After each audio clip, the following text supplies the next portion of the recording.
Hi.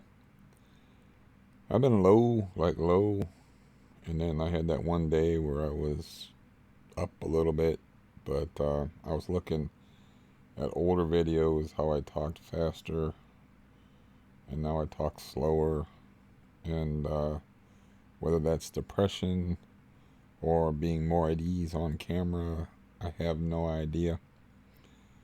But I think I may have an explanation for why, besides having that cold, that I've been low.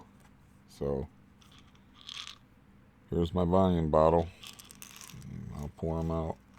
Now my script is due for the 24th. It is the 20th at 5:55 a.m. Because of course I woke up at 1:48 a.m. because, well, that makes sense. But anyways, so I already took one pill. So here's for today, the 20th. That's two pills because I'm supposed to take three a day. And then this will be three more for the 21st. Three more for the 22nd. And then three more for the 23rd. And then 8 o'clock in the morning, depending upon how I'm sleeping, I'm supposed to have an aid worker pick up a fresh bottle of 90 volume. So we'll put those back in the bottle once I take the cap off the bottle. We'll take today off the table, tomorrow, the next day, and the 23rd. And then the 24th in the morning, I have two refills on this thing. I'm supposed to get a refill. So that means if I count these out, I have 2, 4, 6, 8, 10, 12, 14, 16, 18, 20, 1, 2, 3, 4, 5, 6, 7, 8, 28. Now I'll probably have a third of a script and have cut 33% in benzos this month. Maybe unwise, I don't know. It's what I've been doing. So if you'll remember, I had issues. Boy, did I have issues. So uh, in October, trying to remember. But anyways, the point is, I'll have skip all that. You know how my memory is. Um, that I'll have a third of my script uh, ahead. And I guess that's your explanation for, at least a partial explanation for the depression and the incredibly slow way I talk and the ums. Bad case of the ums. I got my bib on here. It's cold out, man. It's 13 degrees, and I'm punching the cat right now. Because not only did he stink up the whole house, but he would not leave me alone. And just kept meowing at the bedroom door. And then I was like, I have to punish him, so I threw him out in the weather. It's 13 degrees outside, so any added warmth is appreciated. But, yeah. Today at 12 noon, the caseworker guy is going to come in here. I'm totally dysfunctional. And it's like, I really didn't realize that I was doing that, until the last couple weeks. But that's not a couple weeks worth of benzo tapering. Really, the last week. But see, it's Benzo brain type of thing. Um, I don't know if it's wise or unwise, but I do know this. Right here is an envelope that has this month's rent in it and next month's rent in it. This is some money left over, most of which I have to loan to my brother because he really got socked when his furnace went down. I talked to him yesterday, and he needs to borrow some money. So, not that much time left in the month. I'm not a participant in Christmas and whatnot. So, um, I just don't believe in. I believe in giving when the opportunity and the feeling strikes. I don't believe in days where you have to be obligated to put yourself through a whole bunch of stuff. You know. So I believe in like year-round generosity, and when the iron's hot, like I bought my brother that fishing rod because I found a great deal on it back in October, which was neither his birthday nor Christmas. So um, I'm also gonna sell something. But anyways, let's see if I can stick to some kind of point here. Is I will have $2,500, which I wasn't expecting, free and clear. For January. So when I talked to this guy today at 12 noon, he's going to come to the house. I don't know if I should drag a chair in for him. I don't even have any place for him to sit, really. And he shouldn't sit on anything in here. Yeah, the last roach paste that I put down, it hasn't had time to work yet. And I got to put down some more of that. It's like, yeah, and the bed bug thing is always a concern, even months later. So I'm thinking about dragging the chair in from off of the porch from the cold, or have him do it since he's young and strong, to sit on. Because don't want to sit on furniture with fabric or anything like that. And I don't know what he has planned, or or what I should do. I don't know if I want to move into a situation where it's like, it may be that I just need to get the hell out of here and it doesn't matter. It can be a temporary thing, but then you have to go through the whole trouble of moving all over again if you don't find a place that's suitable for you. And I don't really care about being poor. I care about getting away from Gerald Miller, my landlord, and I care about getting out of this place. So, I'm just going to tell them I'm entirely dysfunctional. I mean, I did not eat yesterday. I literally did not eat until like right before bed.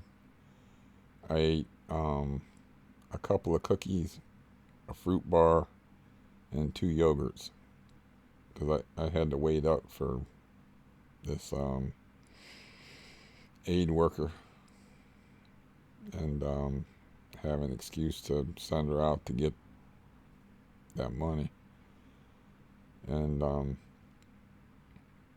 I didn't realize it, but I looked on my phone, and the boat guy, my foster brother, had wished me a happy birthday. And it'd have to be him because it said, "Happy birthday, brother." And it's like, I got 3 brothers. One I'm in constant contact with. One that last time I checked didn't have a cell phone and would have put his name down and say, this is so and so, who I know what that number was, but it was a different number. So I think he used somebody else's phone. And then I got an email saying that his phone was off or something, or I don't know. But it's like a happy birthday thing. And I wrote back. I wasn't nasty. But I wrote back like, why would I want anything to do with you or anyone in your household? All you cost me is money and health. You got plenty of friends. You'd be all right. And said maybe later on down the road when the scars of the last 10 years have healed, um, we can reconnect, you know. But I might have said this before, but in the Bible it says, how many times should I forgive my brother? 7? And Jesus says 70 times 7, or something along those lines. And it's like, how many times are you supposed to forgive somebody, if they just keep doing the same stuff over and over again? Um, some of that stuff is pretty serious. It's not like forgiving somebody saying an unkind word to you. Talk about deep, scarring betrayals. And, some of that's on me. Like, I had ideas and dreams and illusions, but not all of it.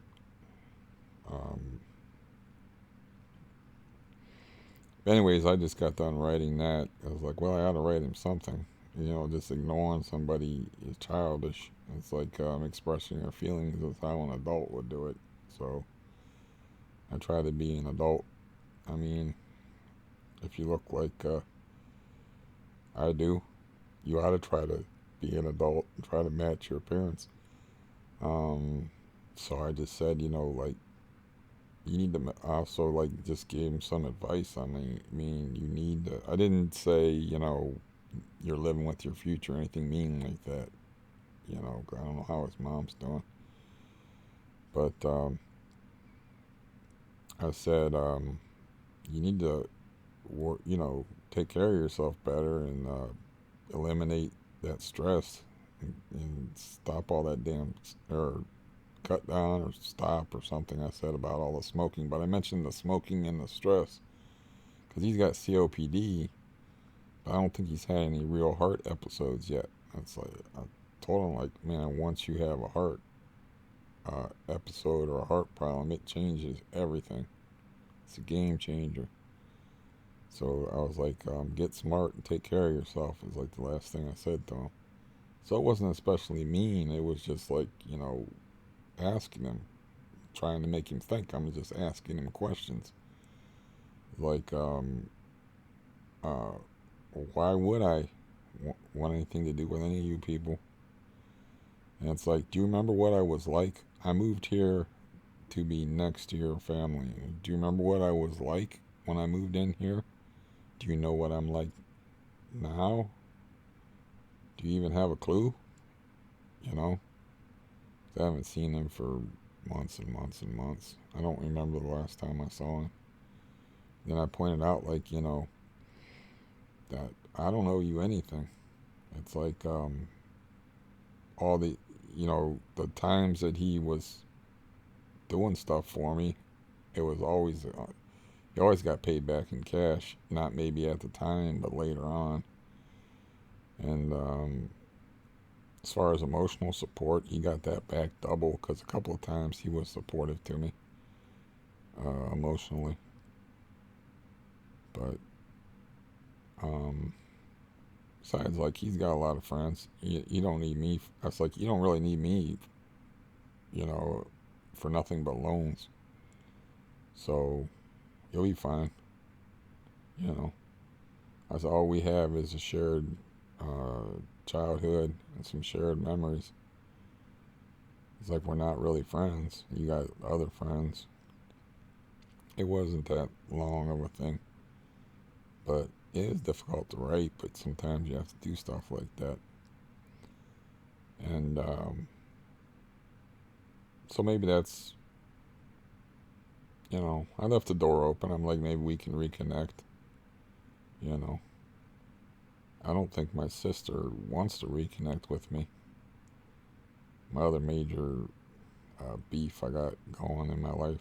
that I know of, that I can think of at the moment. I don't have a lot of beefs with people, you know. I'm talking about family now. I got a lot of beef with everybody in the building. And that's why I want to get out of here. I'll bring it back around to that. It's like, I don't know, you know, I'll ask the guy, you know, I'll just tell him, like, look, I am totally dysfunctional. I did not eat at all yesterday. I did manage to call the dentist and call my doctor's office and schedule an appointment. And I made one other call. I can't remember, but I made some calls and set up one appointment successfully anyway. They didn't call me back on the dentist appointment, but kind of bums me out that this tooth was savable, and I don't think it's savable now because I got wrapped up in nonsense related to his family with the boat and with, you know, their family member living here that's got the PTSD and all that. And it's like, man, you got to concentrate on yourself, you know. I lose this tooth, it renders all my, what do you call them, partial plates useless. They got to like refigure it out. I can barely eat now for lack of teeth. It's just, it's not nice, you know. Okay, you can look away if this will bother you. But this is what we're talking about. There's nothing there. There's nothing up here on top. There's nothing there in the back. So where am I going to chew? The front of my teeth? That doesn't work out too good. It's better to lose your front teeth like Jack Lambert or my cousin in Florida and have your molars, you know. He can still eat corn on the cob. Didn't go to the dentist for 30 years. He still got his molars intact all the way back. The only thing he's missing is the wisdom teeth and everything. Didn't go to the dentist for 30 years. The bastard. But,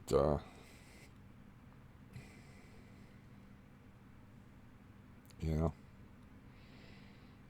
So, yeah, that kind of explains part of, like, the mood swings and the stuff. It's like sometimes I do stuff without realizing it, and I was like, I didn't realize that I was tapering to that degree. Because I had like 12 leftover pills. I have to look back through the videos to find it, but I had like 12 leftover pills. Then I had all that dental stuff going on, and all the way from October to November. So I'm pretty sure all this tapering stuff's been going on in December. Maybe a couple of days toward the end of November. So that kind of explains the moodiness and maybe like my speech being slowed down. But man, what a difference! When I was just running through like pieces of the videos through this whole Benzo thing that's been going on for. I posted my first video in January of 2018 after I got out of the psych unit that was Benzo related in any way. Then it skips ahead to March, where I start, you know, I had the video where I'm like, well, I just got my prescription cut in half, and then they're spaced out a little bit more than they have been. I've been more reliant on this forum as a form of therapy. But yeah, I got to clean this place up thanks to the cat and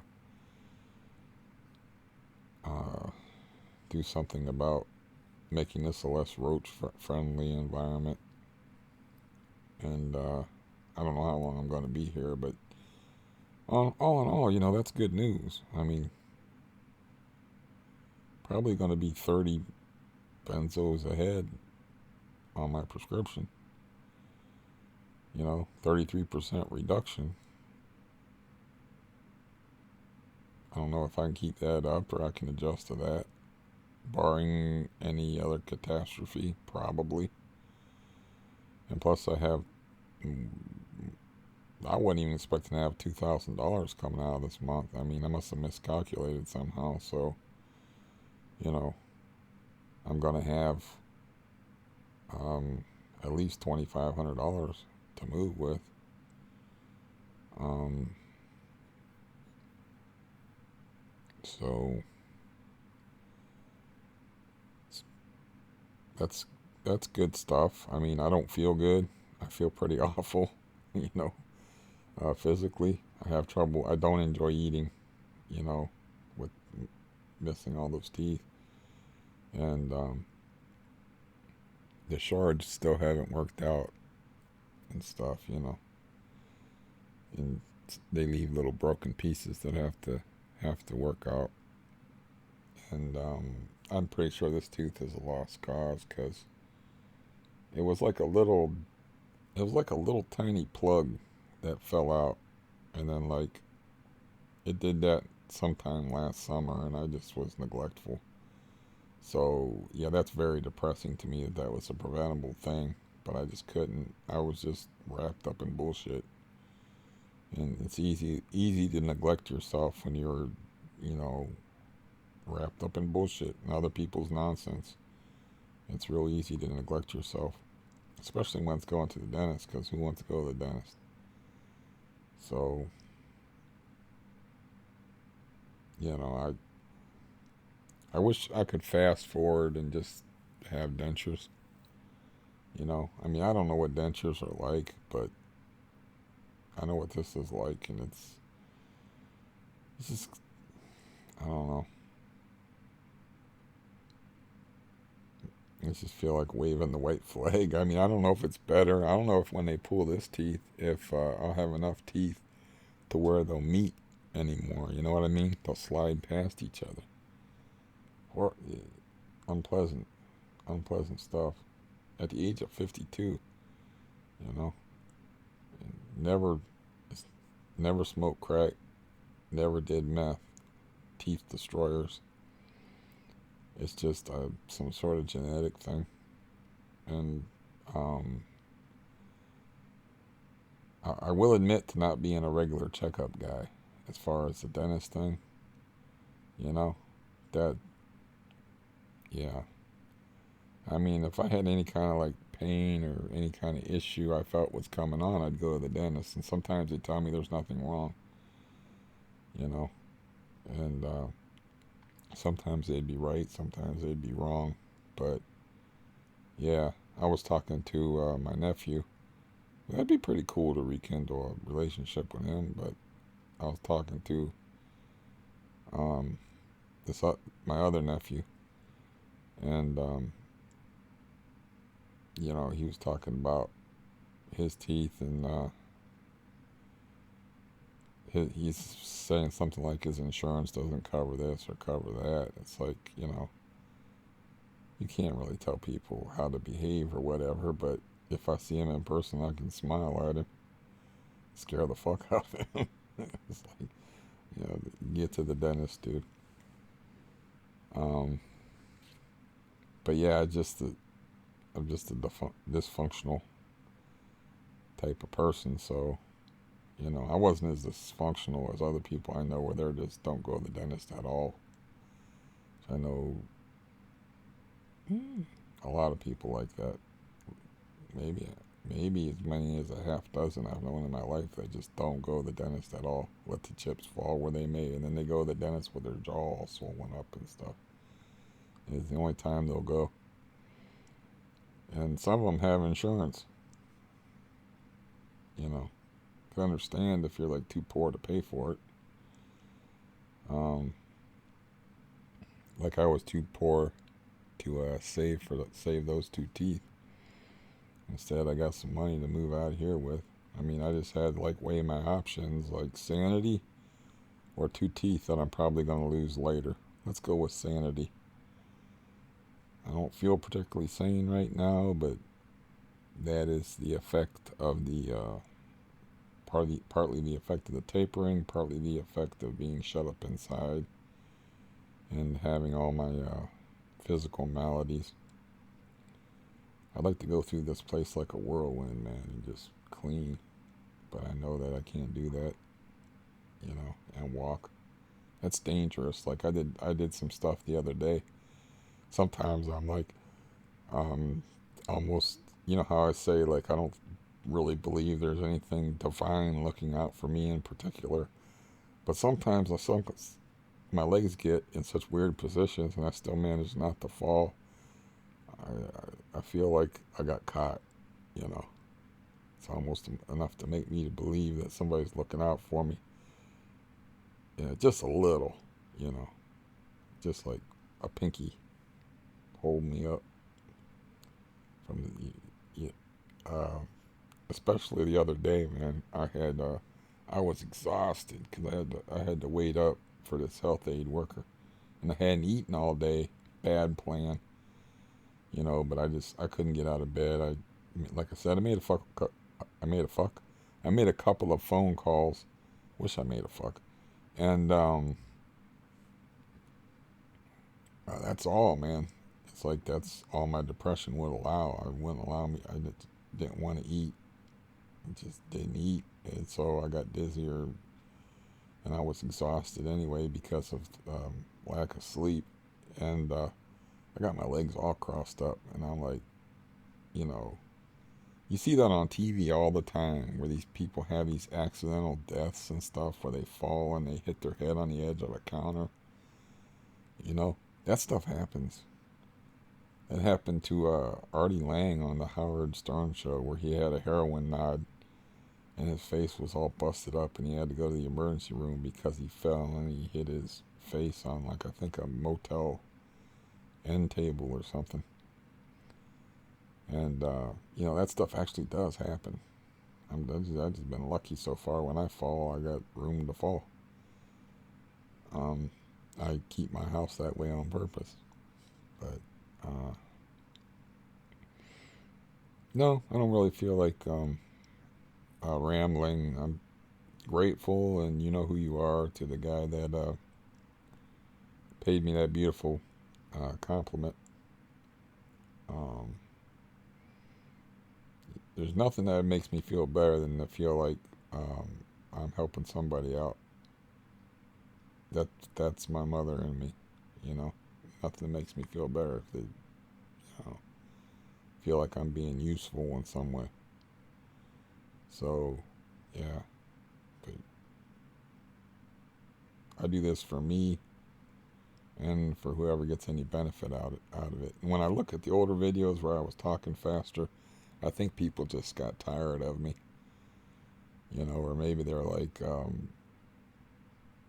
got too depressing, or just got tired. I could understand that, but there'd be like as many as 200 views on some of them things, and now I'm down to like 20, 30, and like there's too much Steve out there. Once, because I used to space them out a little better, like, every 5 days, every 7 days. Now I'm on here every other day, at least, because I'm just trying to hang in here. And this is just kind of a therapeutic thing for me. So the fact that somebody takes the time to tell me that it helped them, that was a nice Christmas present for me. But yeah, that explains a lot, that I was doing that without realizing it until I started to realize what I was doing. And because there's a lot of pills in this bottle left. But I was like, yeah. So just need to get out of here and get acclimated to another place. I don't know how much money I'm going to need to do that. As far as furniture, all I do is lay in bed. So all I got to do is buy a bed, go to an apartment that has they usually supply the stove and the fridge and the heat. I don't know how much utilities I'll have to pay or whatever. But I mean, I'll have to ask I don't I don't know, like how to do that. If I should just like get out of here now, run out of here like this place is on fire, you know, and or wait and find a place and move into it where you got a shot at being comfortable there and you won't have to move again. I feel like run like this place is on fire is what I should do. Get out of here. No more interactions. No more worrying about uh, the people in the building. Just go. Just leave everything here and just go. First opportunity, first viable apartment where I have, the concrete style bunkered type of soundproofed apartments, which I was talking to my nephew and he doesn't have that. So I was talking about the dog barking to the ceiling. He said he's got a Chihuahua that does the same thing to him, but it's next door beside their apartment. And I was in their building a few times, and it's all set up weird. It's not. It's like this, except for a much bigger place where it's all sectioned off for apartments. I don't know how many there are. There's a lot of steps in there. But he said he's a big, huge guy, 6'3", over 250 pounds, and he had to go break bad with the people upstairs about the noise. And the guy was like 5'8". I guess he had a roommate or something, and they're like college kids, and playing the music too loud, and he's like the guy talked back to him once, and then he made sure he didn't talk back to him again, and he said now all I gotta do is text him, and he'll usually turn it down, and if he doesn't, that's my memory of the conversation anyway. But he's a much larger person than me.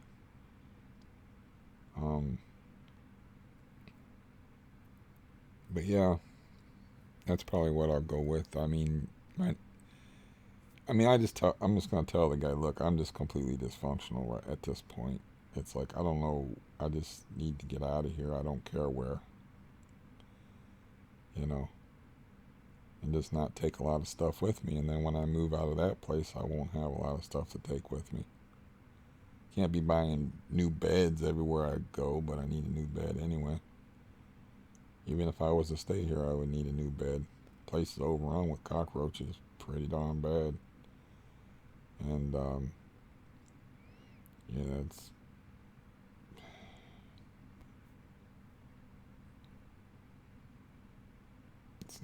it's not helpful.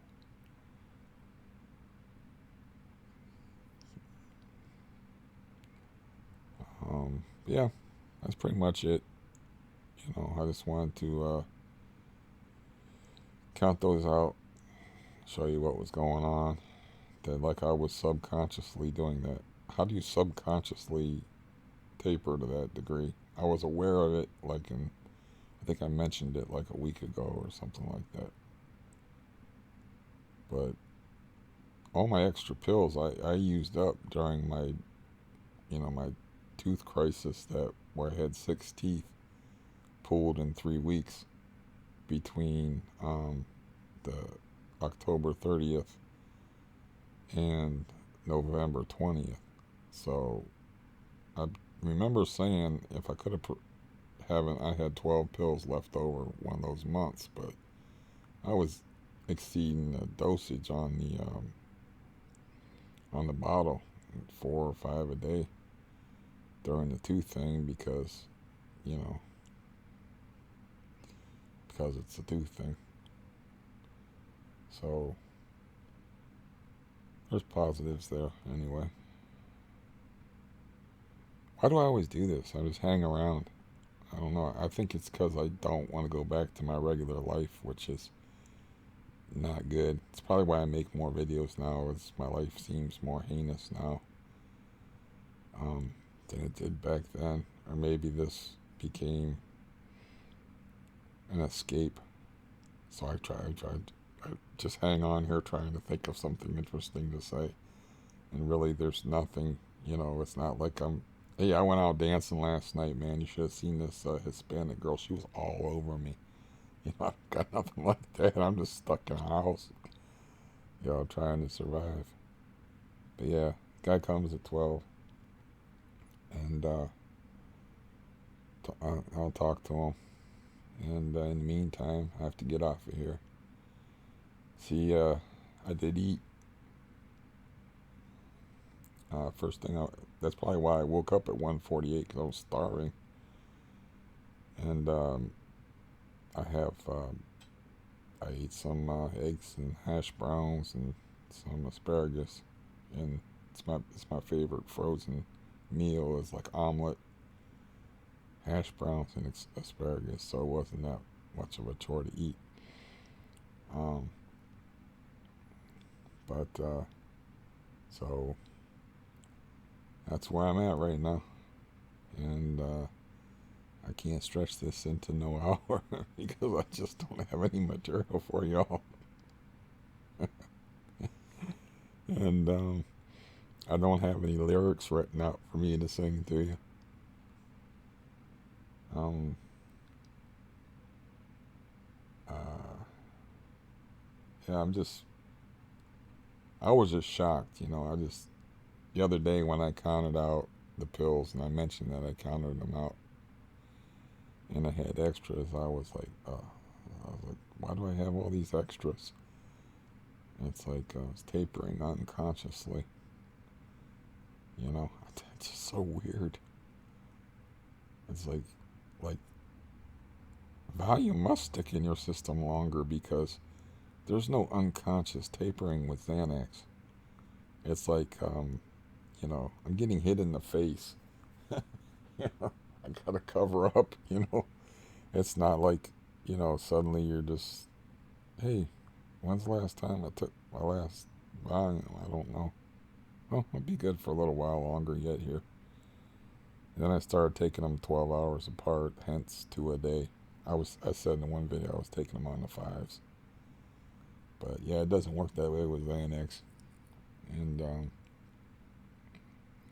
yeah, you don't unconsciously taper with Xanax. You're not like, well, I'm surprised I got like so much Xanax left in this bottle. No, no, no, no, no, no, no. Anyways, um, yeah, I'll pop in and say hello in a couple of days.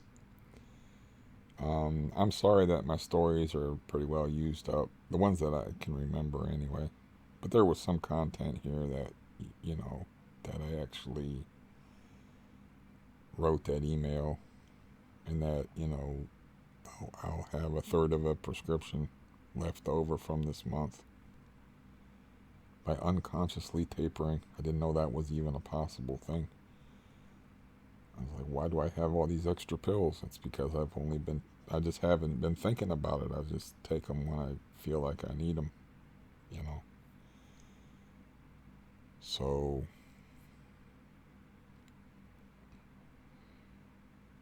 there was, and then I have more money than I thought I had too. So, that's the big question. Do I run out of here like the place is on fire? Or do I scout around? And I was like, well, this looks like a good place. You see, you never know, about whether it's a good place or whether it's a bad place. But I know about this place. This place is a cursed pentagram on the door, Dairy Maine, just bad things waiting to happen, surrounded by hateful people, crack upstairs, bad will next door, PTSD upstairs as well. Landlord that I want to choke the life out of, that I don't want to give any more of my money to. So I know this is like a building on fire to me. So, whatever, I'm just gonna tell him, look, I'm dysfunctional. I know he used the expression, we can tag team this and work together. And I'm like, look, if you can find me any place, housing, a HUD place, a Stark Metropolitan Housing, I will jump in it. you know, just to see change, just to see a different area. And then, as far as moving, just leave everything here except for barest necessities. And we'll take it from there. This is just a thought that occurred to me, and you know me about censoring thoughts. This is mildly offensive, but you know, I feel like a guy in a tiger cage in Vietnam. It's like, do you want to get out of the tiger cage and go to this other place that you don't even know anything about? Yes, please. Yes, yes, I do. Uh, but yeah, I can't help it the way my twisted brain works. Um, I can't hear that train. Uh, but I stretched that somehow to 40 minutes when it should have been 10. So same old Steve. Uh, I'll see you later. Bye bye.